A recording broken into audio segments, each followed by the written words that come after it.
Assalamualaikum warahmatullahi wabarakatuh.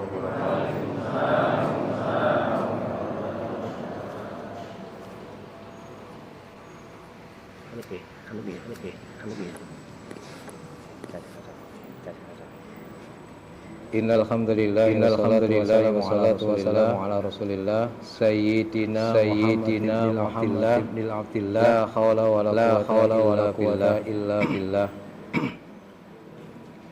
Asyhadu an la ilaha illallah wahdahu la syarikalah wa asyhadu anna Muhammadan abduhu wa rasuluhu la nabiyya ba'dah. Allahumma shalli ala Muhammad wa ala ali Muhammad.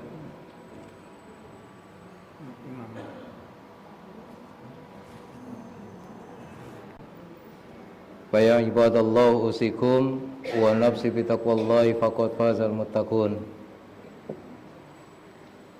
Wa qala Allah ta'ala a'udzu billahi minasyaitonir rajim.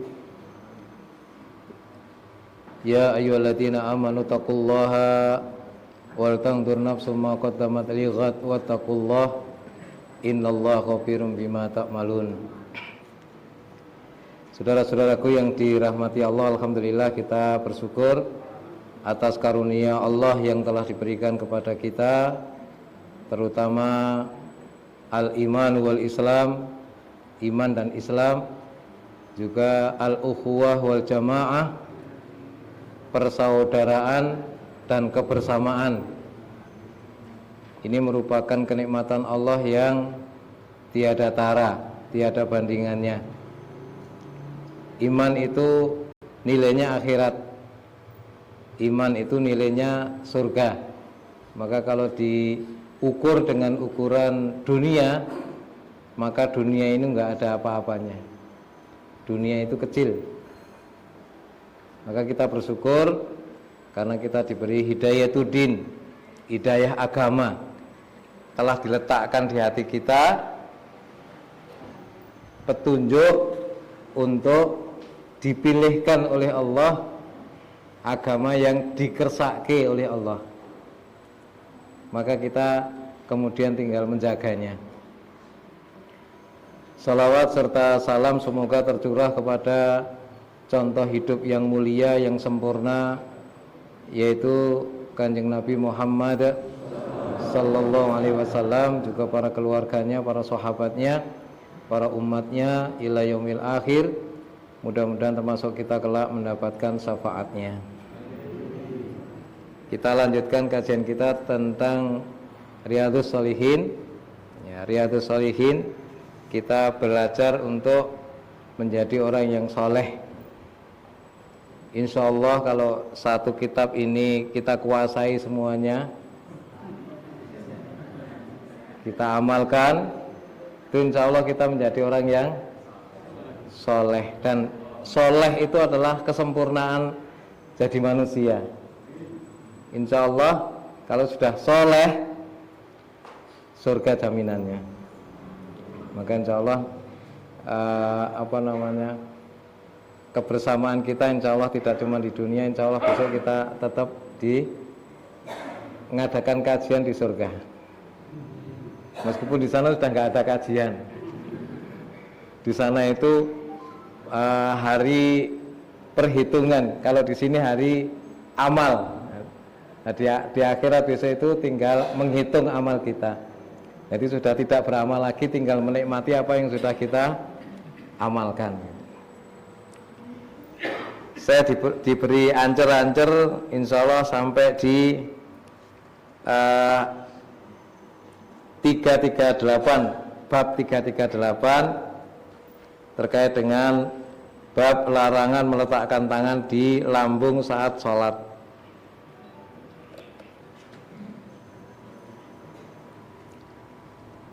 Hadis ke 1752.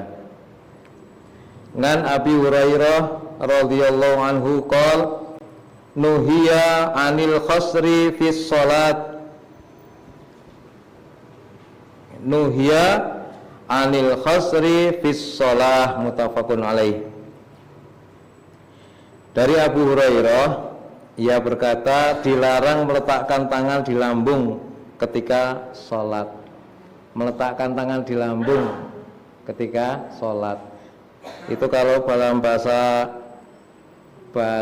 Jawanya malang kerik. Pacak pinggang, lambung itu kan ini. Jadi ketika kita sholat, kita malang kerik, itu dilarang. Kalau dalam tradisi kita pun sing jenenge malang kerik itu ya karakter atau gerakannya atau sikapnya orang yang sombong. Apalagi berhadapan dengan Allah Subhanahu wa taala. Apa layak dan pantas ketika kita menyombongkan diri. Makanya tidak boleh kita meletakkan tangan kita di lambung ketika kita sholat. Ini menunjukkan bahwa kita tidak boleh menyombongkan diri, apalagi di hadapan Allah Subhanahu wa taala.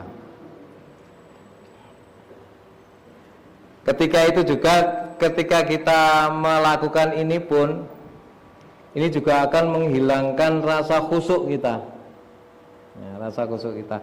Meskipun nanti Bapak Ibu kalau umroh atau haji, nanti hampir semua negara itu mengirimkan atau ya dipanggil oleh Allah, kita tahu bagaimana sholatnya berbagai umat Islam seluruh dunia.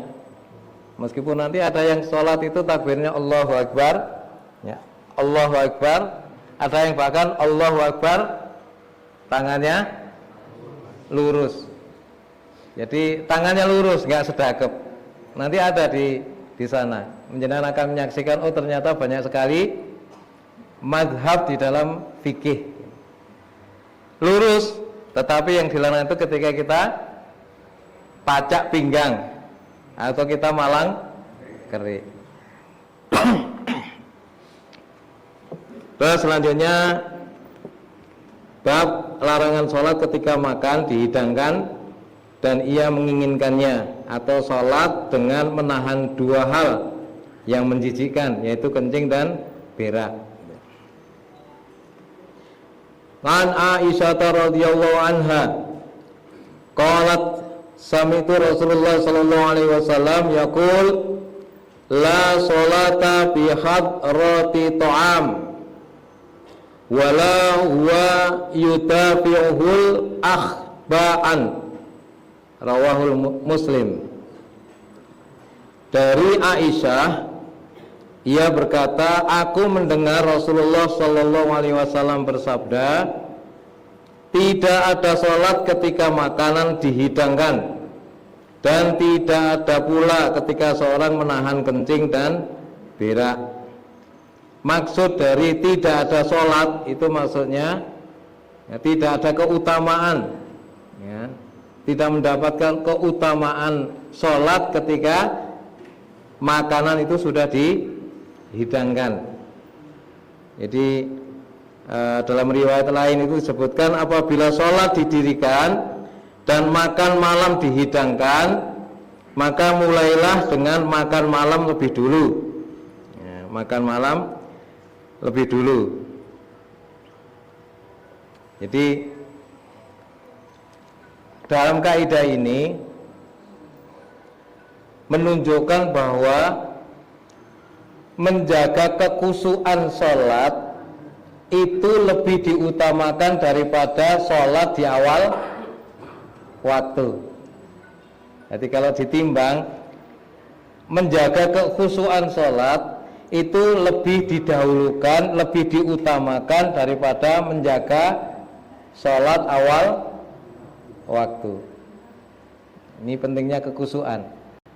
Makanya di hadis lain itu disebutkan ketika kita mau ke masjid, kita jalan, kok sudah qomat, nggak boleh keburu, berarti mboten oleh kesusu, kon tetap jalan dengan tenang, nggak boleh lari. Karena apa? Ketika kita lari, itu mesti menggeh gos-gosan. Apa meneh wis umure tuwa, wis onder dile wis aus. Nah begitu lari-lari sampai di masjid ngikuti shop, melet-melet. Maka menggeh-menggeh ini akan mengurangi kekhusyuan. Makanya sholat itu dibutuhkan tenang, Nah, ini nggak boleh kita lari-lari. Nah, yang terkait dengan makanan ini, nah, kalau sudah dihidangkan dan kita itu memang sudah membutuhkan, lapar, selang ngeleh, itu makan dulu. Baru kemudian sholat meskipun sudah terlambat. Meskipun terlambat. Itu artinya memang dulu itu kan nggak ada jam.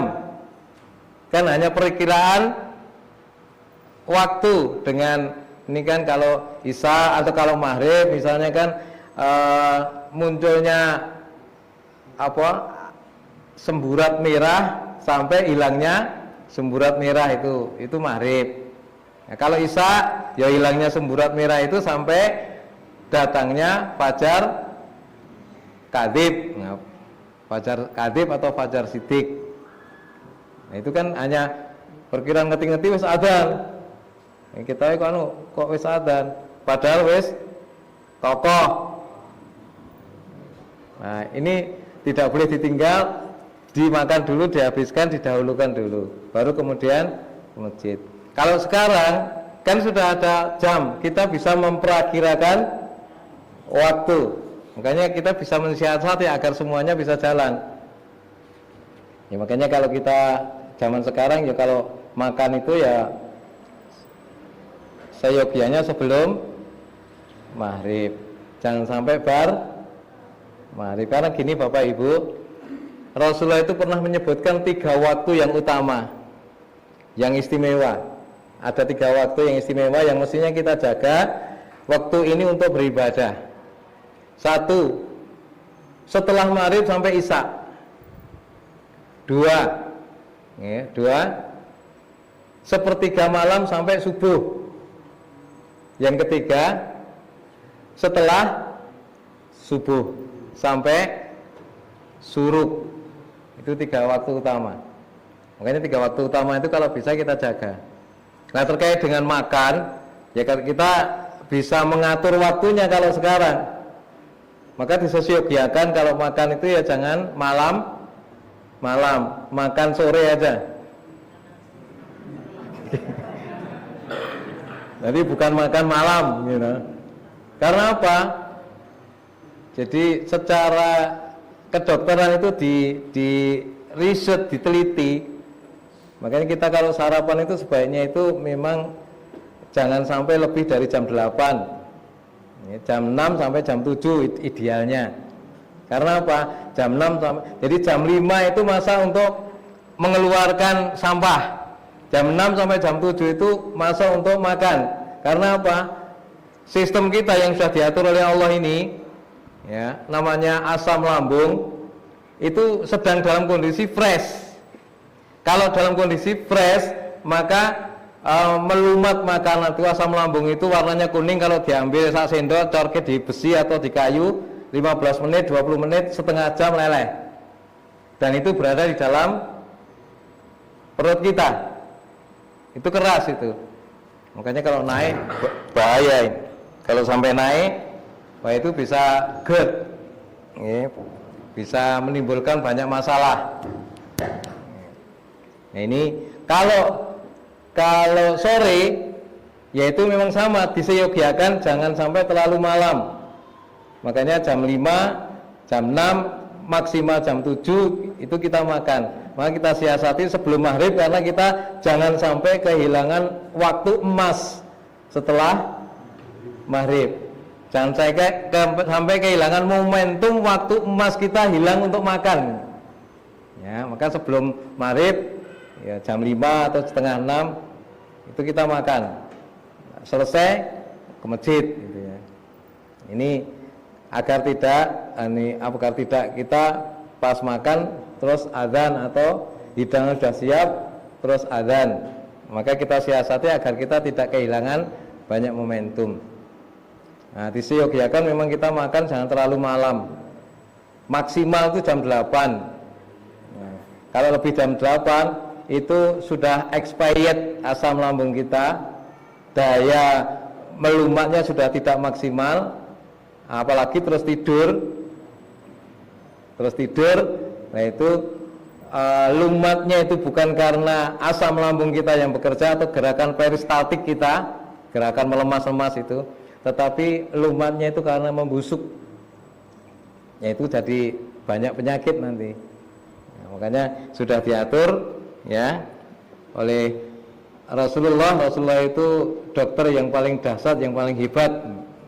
Makanya kita sebaiknya memang makan dulu sebelum sholat, karena ini menjaga kekhusyuan kita. Kekhusyuan itu lebih diutamakan daripada ngejar awal waktu. Tapi kalau bisa kita siasati, kita bisa makan dulu, sholat tepat waktu ya, khusyuknya dapat gitu. Terus kemudian jadi penjelasannya itu dalam riwayat lain, apabila sholat didirikan dan makan malam dihidangkan, maka mulailah dengan makan malam terlebih dahulu. Mulai dengan makan malam. Bapak kalau makan biasanya jam berapa?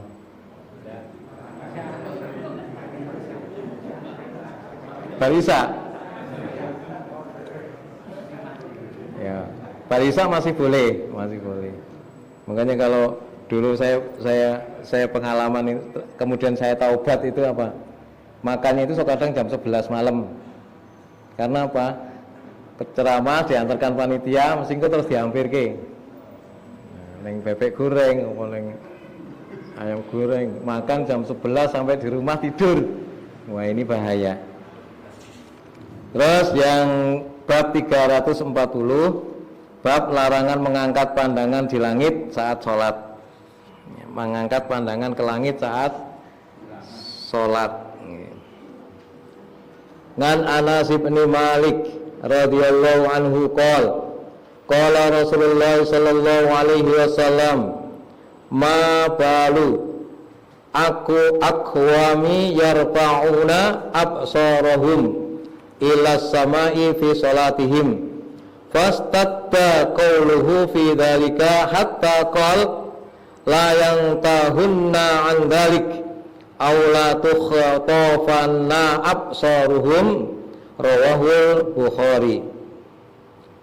Dari Anas bin Malik radhiyallahu an, ia berkata Rasulullah sallallahu alaihi wasallam bersabda, kenapa orang-orang mengangkat pandangan mereka ke langit saat sholat? Suara beliau semakin keras hingga beliau bersabda, hendaklah mereka menghentikan itu atau pandangan mereka akan disambar. Maksudnya Rasulullah itu ketika melihat orang-orang yang sholat seperti itu tuh nadanya itu marah gitu. Ya, suaranya diangkat, beliau semakin keras. Ya, suaranya itu semakin keras, seolah-olah memang kayak marah. Termasuk khutbah pun itu kan, kalau Rasulullah itu kan khutbah itu suaranya diangkat dan diulang. Ini kalau model sekarang kenapa kok mendengarkan khutbah pada ngantuk?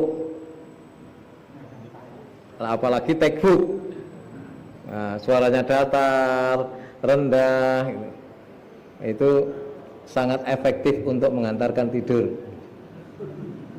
Ini resepnya Pak Dokter, kalau nggak bisa tidur berangkat Jumatan, nanti bisa tidur. Ini kalau kita khutbahnya ini datar, apalagi membaca ya, Bapak 2, Ibu 2, Assalamualaikum BRBB, ya itu ngantuk ya, makanya Rasulullah itu seperti orang marah, suaranya keras, matanya merah, wajahnya memerah seperti orang marah. Ittaqullah haqqa tuqatih, lerces. Jadi seperti ini, kalau Rasulullah itu menyampaikan sesuatu yang penting dan genting, itu nggak pernah Rasulullah itu main-main. Pasti suaranya diangkat. Termasuk ini adalah perkara yang penting dan genting. Makanya suara beliau semakin keras hingga beliau bersabda, hendaklah mereka menghentikan itu. Menghentikan apa? Sholat menghadap ke atas. atau pandangan mereka akan disambar. Artinya pandangan mereka disambar itu ya dia akan terganggu kekusuannya, tekan ngendi itu loh. Makanya kalau sholat ndangak gini akan disambar, pandangan mereka akan disambar, itu maksudnya orang kok sambar petir duer gitu, akan disambar oleh setan, akan disambar oleh konsentrasi yang lainnya ya. Mungkin mikirnya tekan ke dinding sing masang kuwi piye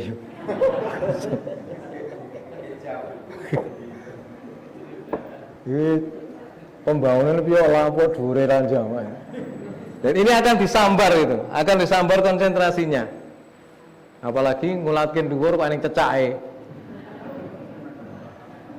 Siji, loro, telu, papat. Wa irwadu bi alaihim waladdallin. Lainnya jawab amin gitu. Walu. Karena yang dilihat cecake pas dihitung itu ini maksudnya disambar. Nah, disambar kekusuannya. Ya, makanya akan disambar. Jadi hadis ini menunjukkan bahwa mengangkat pandangan ke atas saat sholat hukumnya haram. Apa Pak? Haram. Tidak cuma makruh, haram. Ya. Karena menghilangkan kekhusyuan. Jadi Rasulullah itu mengutamakan kekhusyuan. Jadi semua yang mengganggu kekhusyuan itu dilarang. Ya. Al-Qadhi'iyat berkata, ulama berbeda pendapat terkait mengangkat pandangan di luar sholat saat berdoa. Ya, sebagian memakruhkan dan sebagian besar membolehkan. Ya, ada yang memakruhkan dan ada yang membolehkan saat sholat, saat di luar sholat berdoa. Di luar sholat saat berdoa. Ini ada dua pendapat, ada yang memakruhkan, ada yang membolehkan. Tetapi kalau dalam sholat semua sepakat mengharamkan. Paham ya Pak? Jadi nek di luar sholat dongo kayak gini, ini mengangkat tangan sambil dangak, itu ada dua pendapat, ada yang membolehkan, ada yang memakruhkan. Tetapi ketika di waktu sholat sepakat semuanya mengharamkan. Jadi nggak boleh sholat sambil dangak-dangak itu. Ya, itu. Terus kemudian 341 bab makruh menoleh saat sholat tanpa uzur. Kalau itu tadi melihat ke atas, nah ini menoleh ke kanan ke kiri tanpa udzur. Tanpa udzur niku tanpa ada alasan syar'i, gitu ya. Ngan Aisyah radhiyallahu anha qalat sa'atu Rasulullah sallallahu alaihi wasallam anil iltifati fis shalah. Faqal huwa ikhtilas yakhtalisuhu syaiton min sholatil abdi, rawahul Bukhari. Dari Aisyah radhiyallahu anha berkata, aku bertanya kepada Rasulullah sallallahu alaihi wasallam tentang menoleh dalam salat. Beliau bersabda, itu adalah pencurian yang dilakukan. Menoleh dalam sholat itu ibaratnya seperti pencurian yang dilakukan setan dari sholat seorang hamba. Jadi pencurian, arti mencuri, mengambil perhatian, mencuri perhatiannya. Ini ada kata asingnya al-ihtilas. Itu artinya mengambil dengan cepat saat korban lengah. Nyopet apa? Mengambil dengan cepat saat korban lengah apa? Ngutil apa nyopet? Makanya bahasa di sini mencuri, ya. Cepat gerakannya cepat saat orang lengah. Lah kita pun juga ketika kita sholat menoleh ke kanan kiri kita lengah, maka setan akan mencuri perhatian, maka kita akan kehilangan kekhusyuan. Nah, di sini menunjukkan bahwa menoleh saat sholat hukumnya makruh, tidak sampai haram, makruh. Selama tidak sampai membelakangi kiblat atau menoleh separuh leher Lebih dari itu sholatnya batal. Sebab kemakruhannya adalah mengurangi kekhusyuan sholat. Jenengan sudah pirsa belum makruh itu gimana? Makruh itu mendekati halal atau haram? Mendekati halal atau haram, Pak? Apa?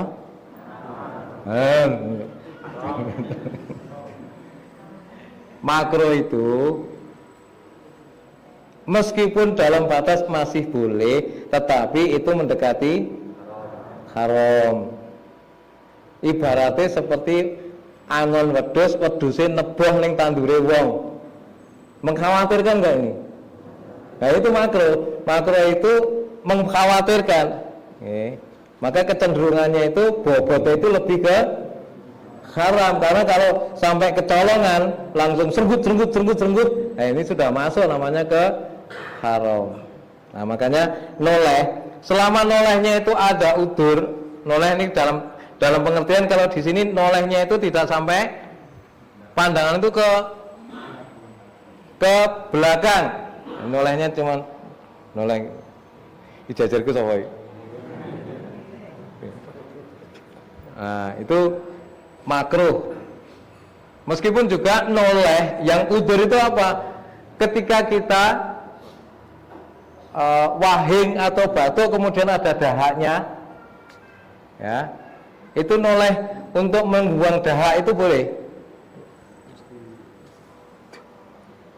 Makanya maaf, kalau ulama-ulama dulu itu biasanya pakai ridah, pakai apa, sorban di semprang gitu, kenapa di sampir di pundak kiri.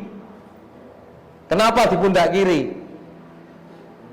Karena ini juga untuk berjaga-jaga ketika kita membuang riak apa namanya. Nah. Jadi enggak singgi wone banyak. Jadi boleh membuang itu di sisi kiri, tetapi mengonya sedikit tidak sampai ke belakang. Kalau sampai ke belakang itu nanti sudah sampai di batal, sholat kita sudah batal.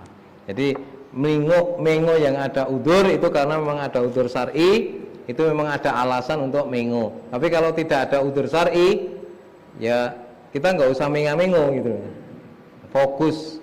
Maka pandangan kita di tempat sujud. Udzur syar'i lagi misalnya apa? Ada ular. Kita mengo kiri ke bawah misalnya. Ulo. Sikile ketandapan melayu apa terus. Nah, ini untuk berhati-hati. Andaikan kemudian kita ngambil sesuatu, nah itu sampai tidak cuma mengo, bergerak karena ada sesuatu itu diperbolehkan. Kalau HP kita diambil orang pas sholat, HP kita di depan diambil orang, nah kita boleh jotosi orang itu. Jadi seperti itu. Kemudian yang hadis ke 1756 Ngan Anasin qala Rasulullah sallallahu alaihi wasallam iyyaka wal iltifata fis shalah fa innal iltifata fis shalah halakah wa in kana la budda fa fi tatawwu'i la fil faridah. Rawahu Tirmidzi wa qala haditsu hasan sahih. Dari Anas radhiyallahu an berkata Rasulullah sallallahu alaihi wasallam bersabda, jauhilah oleh kalian menoleh dalam salat, karena menoleh dalam salat adalah kebinasaan. Seandainya harus menoleh, maka dalam salat sunnah, bukan salat fardu. Jadi salat sunnah boleh menoleh, kan pemahamannya gitu nih. jangan sholat fardu. Jadi hadis ini menunjukkan adanya perhatian yang lebih terhadap amalan fardu. Amalan fardu itu lebih diutamakan, difokuskan daripada perhatian terhadap amalan soleh. Sehingga ketika fardu harus dijaga betul-betul, tapi ketika sholat sunnah masih ada sedikit toleransi. Jadi nek sholat fardu ojo nolah-noleh, nek sholat sunnah masih bisa ditoleransi. Ning ya ojo jarak ngono. Ojo jarak dalam kondisi tertentu. Ya. Jadi sabda beliau, karena menoleh dalam sholat adalah kebinasaan, yaitu menyebabkan kebinasaan, sebab orang yang menyepelekan dan melakukan hal-hal makruh itu jatuh dalam keharaman sehingga membinasakan diri karena menyebabkan dirinya terkena siksa. Saya ulang.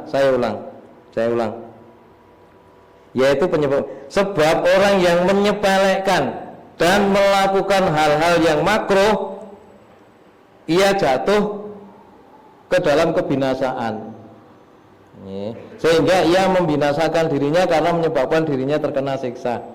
Jadi suatu yang makruh itu kalau dilakukan berulang-ulang, maka dia akan jatuhnya menjadi haram.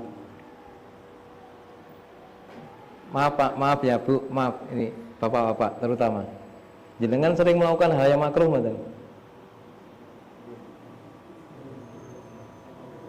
Contoh, maaf ya, maaf. Engko aja ngeneng aku. Maaf. Masih ada yang ngerokok?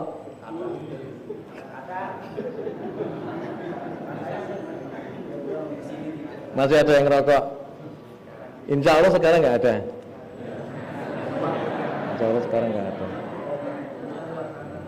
Rokok itu sebagian besar ulama itu hukum yang paling sederhana itu makruh. Kalau di Muhammadiyah itu sudah jelas haram. Ada yang Muhammadiyah yang masih ngerokok, tidak taat itu namanya. Ya. Ulama manapun itu hukum yang paling ringan itu makruh. Karena apa? Biasanya beliau itu masih ngerokok. Berarti menghukumi makruh karena beliau itu masih ngerokok. Nah, masih ngerokok. Makanya ya hukum yang paling ya makruh. Nah, kalau makruh itu dilakukan berulang-ulang, maka jatuhnya menjadi haram. Dan haram itu adalah membinasakan. Maka tolong Pak, yang masih ngerokok, teruskan Pak. Teruskan apanya? Teruskan bertaubatnya. Nggih, teruskan bertaubatnya. Karena apa? Itu jelas dosa. Ya Pak, mati sumet neh Pak. Mohon maaf ya, kalau jenengan pengen selamat, hentikan merokok Pak. Karena jelas diingatkan kan, rokok itu sekarang, kalau dulu masih agak ringan lah, rokok bisa menyebabkan gangguan jantung, janin, macam-macam. Nah, tapi kalau sekarang udah, nah, ya itulah hukum di Indonesia itu memang diajari untuk munafik. Satu sisi diweden-wedeni, di sisi lain kon tuku. Nah, karena cukainya besar. Sekali lagi saya ingatkan, makruh Pak, hukum paling rendah itu makruh. Maka tolong yang masih ngerokok dihentikan, nah, agar tidak jatuh kepada kebinasaan. Ini, binasaan. Maaf Pak, maaf. Menurut jenengan hati paling dalam, hati nurani paling dalam, orang ngerokok itu kira-kira baik apa buruk Pak? Jujur, dari hati yang paling dalam, orang ngerokok itu baik apa buruk Pak? Ini buruk kenapa diteruskan? Ada enggak kira-kira orang tua yang ngerokok, kalau dia jawab baik no, kira-kira ada enggak yang ngajari anaknya istri ini kan ngerokok? Neng anak yang ngerokok di sini ini enggak? Berarti ngerokok itu baik apa enggak? Enggak baik. Jangan membayangkan masa lalu. ada kubunya Rasulullah di masjid, ada kubunya Abu Jahal, Abu Lahab di perapatan. Kira-kira di antara dua kubu itu sing patut ngerokok kubune Rasulullah apa kubune Abu Jahal? Ya insya Allah jenengan masih tetap kubune Rasulullah yang kita ngerokok, insya Allah. Lanjut di 342. Larangan sholat menghadap ke kubur. Larangan sholat menghadap ke kubur. Ngan Abi Mar'atin Kanazib Nil Husain radhiyallahu an. Qala sami'tu Rasulullah sallallahu alaihi wasallam yaqul la tusallu illal kubur wa la tatlisu 'alaiha. Rawahul Muslim. Dari Abu Marsad Kannas bin Husain radhiyallahu an, ia berkata, aku mendengar Rasulullah sallallahu alaihi wasallam bersabda, janganlah kalian sholat menghadap kubur dan janganlah kalian duduk di atasnya. Rawahul Muslim.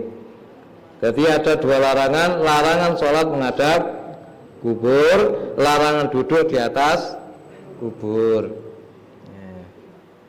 Lalu larangan sholat di menghadap kubur itu biasanya karena mengkultuskan sebuah kubur. Meskipun ya tetap menghadap ke kiblat, cuman ini di samping etan ini berarti samping kiri atau samping kanan? Di sampingnya kubur, samping kubur dalam rangka untuk mengkultuskan ini apa namanya ahli kubur. Di Madinah meskipun kuburan Rasulullah itu di dalam masjid karena memang ada perluasan dulu. Karena rumahnya Rasulullah di situ, terus kemudian ada perluasan, ya. Kuburnya Rasulullah itu di masjid, tetapi itu di samping kiri, tidak di hadapan ketika sholat. Samping kiri paling pinggir, ya. Jadi tidak menghadap ke kuburannya Rasulullah. Lah Imam Syafi'i berkata, aku tidak suka ada orang yang mengagungkan makhluk hingga menjadikan kuburannya sebagai masjid. Dikhawatirkan ia akan terkena siksa. Ini kalau kita tengok masjid-masjid lama itu ya, itu biasanya ada kubur cikal bakal di situ, terus di belakang, di samping timurnya itu ada dibangun masjid. Nah, justru aku takut, aku khawatir kalau ia akan terkena siksa, padahal nggak tahu apa-apa. Sing itu kan sing melakukan sholat di menghadap kubur itu orang yang sudah mati atau masih hidup? Ya masih hidup kan? Maka yang sudah mati itu nggak tahu menahu, tapi dia dikhawatirkan akan terkena siksa karena dikultuskan itu tadi. Nah, ini pemilik Al-Ikhtiyarul Al-Fiqhiyah Syekhul Ibnu Taimiyah menyatakan tidak sah sholat di kuburan ataupun menghadap kuburan. Larangan ini semata untuk mengantisipasi hal-hal yang menjurus kepada kesyirikan. Ini. Jadi ya nggak sholat menghadap kuburan kita. Apa kurang gol gitu. Tapi kalau ada yang kuburan itu dibikinkan rumah itu kan, dibikinkan rumah, terus ini sudah ada yang pernah ziarah belum? Ziarah makam wali misalnya. Nah itu terus dibikin kayak pelataran itu lebar itu, di situ untuk sholat, di situ untuk apa namanya wiridan, di situ untuk ini. Nah kalau memang niatnya itu sholat untuk mengkultuskan yang mati itu menjadi syirik, ya menjadi. Tapi kalau sholat karena memang menyembah Allah, karena sholat biasa ya nggak masalah. Cuman oporane nggon liyane, itu masalahnya itu. Makanya dilarang. Terus bab 343, bab larangan melintas di hadapan orang sholat. Ini tadi duduk di kuburan juga dilarang ya Pak. Biasanya kalau pas layat duduk-duduk itu, duduk-duduk kuburan itu ada enggak yang duduk-duduk di atas? Ada enggak? Kenapa kok duduknya di situ? Ya karena pena Pak. Resi di keramik halus gitu. Ya memang merangsang untuk diduduki gitu. Tapi kalau yang makam yang sudah paham mestinya tidak sampai sebegitunya. Jadi keisi urip disinggang-singgang wong tuane bandang wis mati, kubure di ape-ape hanya untuk mencari pencitraan. Loh, aku bekti karo wong tuaku. Karena bekti apa? Kuburannya di ape-ape, di keramik, dicor. Wah. Dicor so nek bangkit kembali jeduk. Makanya dilarang. Nanti bapak-bapak menjadi pelopor ketika melayat melu nunggoni ndelok sing duduk-duduk. Kalau ada yang duduk yang dikubur, yaitu dielingke lah. Dielingke Pak. Lerawani Pak, kau ngomong gak dingklik. Atau desa itu urunan gawe dingklik di sela-sela kuburan gitu. Untuk mengantisipasi, jadi harus ada solusi. Orang larang-larang toh. Mas ampun duduk di kuburan Mas, dosa loh, haram, nggak boleh. Ini jenengan duduk di dingklik niki. Nah, dikasih solusinya. Memang Islam itu dakwah itu dibina bukan dibinasakan. Nah, makanya kita melarang harus ada solusinya. Kalau saya ngelarang dukun-dukun, ngelarang perdukunan paranormal, ya solusinya apa? Ya ruqyah. Gitu. Ruqyah itu solusi ketika kita memang melarang perdukunan dan sebagainya. Lanjut di bab sampai jam 9 ini. Lanjut di bab larangan melintas di hadapan orang sholat. Melintas di hadapan orang sholat. Ngan Abil Juhaimi Abdullah ibnil Haris ibnis Somah al-Ansari radhiyallahu anhum qala Rasulullah sallallahu alaihi wasallam law ya'lamul maru baina yadayhil musalli madza alaihi lakana ayyakifa arba'ina khairan lahu min ayyamurra baina yadayhi qala rawi la adri qol arba'ina yauma au arba'ina syahra au arba'ina sanah muttafaqun alaih. Dari Abu Juhaim Abdullah bin Haris bin Simmah al-Ansari radhiyallahu anhum, ia berkata Rasulullah sallallahu alaihi wasallam bersabda, anda orang yang melintas di hadapan orang salat mengetahui dosa melintas di hadapan orang sholat, tentu berdiam diri selama 40 lebih baik baginya, lebih baik 40 lebih baik baginya daripada melintas di hadapan orang sholat. Perawi berkata menjelaskan 40 itu 40 apa gitu ya. Maka perawi berkata, aku tidak tahu apakah beliau menyebut 40 hari, 40 bulan, ataukah 40 tahun. Ini saya nggak tahu. Rasulullah cuma menyebutkan lebih baik dari 40. Muttafaqun alaih. Jadi hadis ini menunjukkan bahwa melintas di hadapan orang sholat itu hukumnya haram. Jadi ada bedanya tidak ada bedanya kalau misalnya di Mekah atau di tempat lain. Ini pendapat yang benar. Sebagian fuqaha menolerir hal ini untuk orang-orang yang tawaf saja karena keadaan darurat. Jadi kalau di Mekah, so kadang pas tawaf, selesai tawaf, kita ke makam Ibrahim, sholat di belakang makam Ibrahim. Wah itu ada wong sujud, yang kono wong ngadeg, terus drusup-drusup aja. Itu karena dalam keadaan darurat. Tapi di tempat lain dimanapun tidak ada toleransi bagi orang yang sholat kemudian ada yang melintas di depannya. Nah, orang yang melintas di depannya itu hukumnya haram. Makanya kalau ada orang sholat kok kita sendirian misalnya sholat, atau kita sholat tidak bersama imam karena imam sudah selesai, maka aturannya itu kita ada satir, ada sutra di depannya, itu ada topi, tas, yang penting ada pembatas agar ini mengingatkan tidak boleh dilewat. Andaikan kemudian ada orang yang lewat, kita masbuk, kita sholat sudah telat, melanjutkan, kemudian ada yang sudah selesai tadi sholat melintas di depan kita, maka kita halangi, jangan sampai dia melintas, kita halangi. Kalau misalnya lewatnya dari tangan kanan, ya kita halangi dengan tangan kanan. Lintas dari kiri, ya kita halangi dari tangan kiri agar dia tidak melintas. Ngeyel, ya saya kira nek udah paham ya tidak ngeyel, tapi kalau belum paham, nah payahnya itu kalau belum paham dia halang-halang gini malah jak salaman gitu.